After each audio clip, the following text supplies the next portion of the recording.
छुन मिल्दैन नि 7 दिन माछा मासु खानु भएन चन्द्रमाको ढुङ्गा छैन किनकि मलाई यो ज्यानको अछुरती हुनाले पनि चन्द्रमाको ढुङ्गा गुफामा छ रियल ढुङ्गाहरू यही हो यो मैले यो ढुङ्गा भिडियो गर्नु केही फरक पर्दैन यो ढुङ्गा राजाको सम्पत्ति हो म राजालाई दिन चाहन्छु मेरो शक्ति 7 ताल डुबेर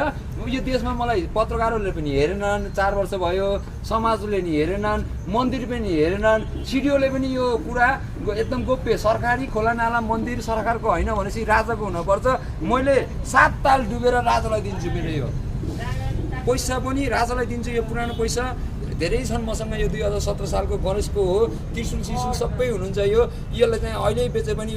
केही नभने पनि मलाई 80,000 आउँछ यसलाई चाहिँ आज चाहिँ एउटा दाइले भन्नुभएको थियो मैले चाहिँ बेचेर खान चाहन्न आफ्नो मुटुक बेचेर खान चाहन्न राजालाई दिन्छु म यो सम्पूर्ण शक्ति तपाईँले आँखा नलाउनु होला मैले शराब दियो भने विश्व 2 मिनटमा पनि ध्वस्त हुन्छ रियल कुरा म आफ्नो शक्ति जोगाउन चाहन्छु सबलाई बताउन चाहन्छु यो शक्ति राजालाई दिन चाहन्छु म मेरो कुरा कसैले सुनेको छैन अहिलेसम्म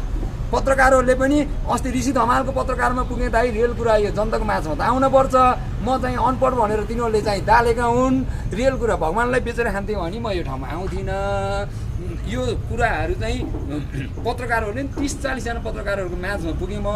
खोला नाला मन्दिर सरकारी होइन भनेपछि राजाको हुनुपर्छ यो ढुङ्गा चन्द्रमाको ढुङ्गा दियाबली ढुङ्गा ओम लेखेका ढुङ्गा बुद्धका मूर्ति भएको ढुङ्गा धेरै ल्याउन छ हजुरहरू माझमा एकमुखे रुद्राक्ष पनि ल्याउन छ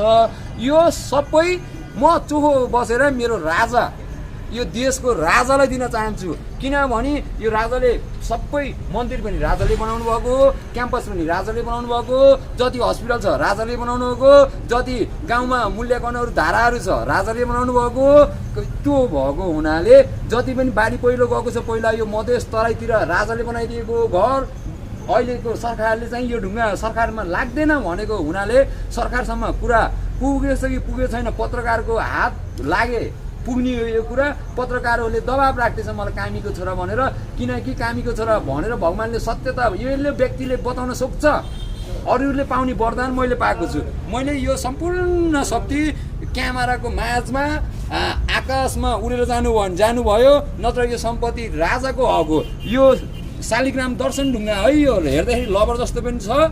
यो चाहिँ हकीकत है यो चाहिँ यी सम्पूर्ण शक्ति मैले मेरो देशको राजालाई बाहेक अरू कसैको हक लाग्दैन यो चाहिँ नराम्रो शक्तिलाई भोलि इन्द्रजाल पनि आउँछ 2 नम्बर शक्ति भएको मान्छे आउँछ यो हेर्दाखेरि खोपडी जस्तो छ नि यो मान्छेको हड्डी जस्तो छ नि होइन यो पनि ढुङ्गे है यो फेरि ढुङ्गे बाबा ढुङ्गे बाबा हो मेरो नाम यो हजुरहरूले भिडियोमा ओपन तरिकाले आफ्नो साथीहरूलाई